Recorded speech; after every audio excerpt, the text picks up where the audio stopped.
ইয়া রহমানু ইয়া আল্লাহ, ইয়া রাহিমু ইয়া আল্লাহ, আল্লাহ আল্লাহ আল্লাহু লা ইলাহা ইল্লাহু, আল্লাহ আল্লাহ আল্লাহু লা ইলাহা ইল্লাহু। বিশ্ববিখ্যাত কিতাব শরহ সুদূরের মধ্যে নকল করেন, মহিলা ইন্তেকাল করলো, সংক্ষেপে বলে দিচ্ছি। জানাজা নামাজ আছে না নাই? জানাজা শব্দের অর্থ কি জানেন? জানাজা অর্থ কি? হ্যাঁ, মাহফিল হচ্ছে না কি হচ্ছে? বাবারা, আমার যুবক ভাইরা কথা বলবেন, আল্লাহর মধ্যে আমি তো শেষ করবো। আপনাদের কোনো অসুবিধা আছে? ইনশাআল্লাহ তবরক পাবেন। এখন দিবেন না, অল্প সময়ের পরে। এখন তবরক দিলে আর কোনো ওয়াজ। মহিলা যখন ইন্তেকাল করলো, জানাজা শব্দের অর্থটা আজকে শিখে যান। জানাজা শব্দের অর্থ হচ্ছে লাশ। মানুষ মারা গেলে কি বলে? নাম তো আর বলে না, কি বলে? লাশ দাফন করে আসলা বলে কিনা? এই জানাজার শাব্দিক অর্থ হচ্ছে লাশ। মহিলার নামাজি জানাজা হয়ে গেল, কবরস্থ করে ফেললেন, কবরের মধ্যে চলে গেল। আমার বাবারা, গভীর রজনী, রাত যখন 2টা-3টা হয়ে যায়, ইমাম সুয়ুতি নকল করেন, সেখানে একজন কাফন চোর গিয়ে উপস্থিত হয়। আমাদের দেশে কাফন চোর আছে না নাই? 500-550 বছর আগের কথা, বোঝা গেল তখনও কাফন চোর ছিল। আপনি প্রশ্ন করতে পারেন, হুজুর কাফনের কাপড় দিয়ে কি হবে? এত কষ্ট করে কাফনের কাপড় কেন চুরি করে? রেশমি কাপড় যদি দোকান থেকে চুরি করত তাহলে তো অনেক টাকার মালিক হতো। আমি বলবো, কাফনের কাপড় দিয়ে যে কাজ হয়, রেশমি কাপড় দিয়ে সে কাজ হয় না। কারণ কাফনের কাপড় দিয়ে জাদুটোনা বান করা হয়, যেটা হারাম। এটা কি আপনাদের দেশে আছে না নাই? মারাত্মক। গভীর মনোযোগ বেড়ান। ওই কাফন চট ইমাম সুয়ুতি রাহমাতুল্লাহ আলাইহি বলেন, গভীর রজনীতে ওই আশিক রাসূল মহিলার কাফন ধরে যখন টান দেয়, মহিলা আল্লাহু আকবার বলে কবর বসে যায়। সুবহানাল্লাহ, আওয়াজটা হলো?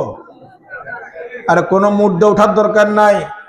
এখান দিয়ে কোনো কবরস্থান দিয়ে রাত্রে 3টার সময় আপনি যদি একা একা হেঁটে যান, কবর থেকে মুর্দা উঠা তো দূরের কথা, একটা আওয়াজ যদি দেয়, চেয়ারম্যান সাহেব একটু দাঁড়ান, জরুরি কথা আছে, চেয়ারম্যান সাহেব থাকবেন সেখানে।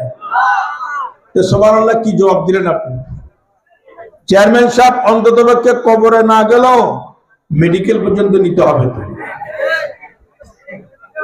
মহিলা কবর থেকে আল্লাহু আকবার বলে বসে যায়, কাফন টান দিতে দেরি।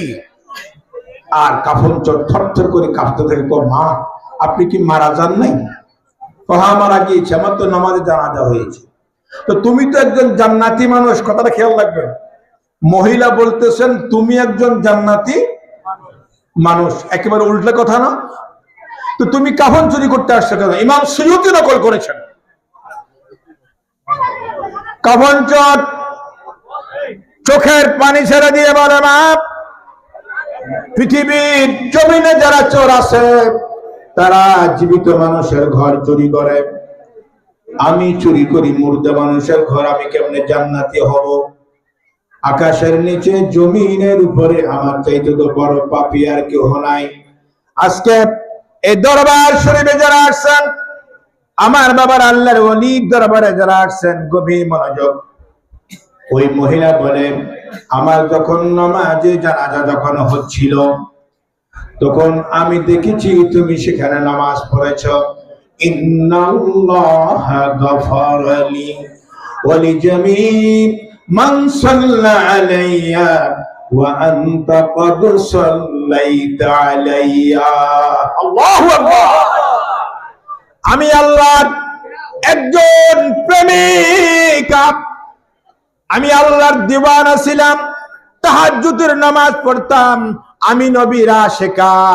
আল্লাহ আমাকে এত পাওয়ার দিয়েছে, ক্ষমতা দিয়েছে, সম্মান দিয়েছে, আমার নামাজে জানাজায় যারা শরীক হয়েছে আল্লাহ তাদেরকে সবাইকে মাফ করেছে। তুমিও তো নামাজে জানাজা পড়েছো, কোন নিয়ত পড়েছো আল্লাহ সেটা দেখেন নাই, গড়ে মাফ করে দিয়েছে রে বান্দা। তুমি কেন কাফন চুরি করার জন্য আসো?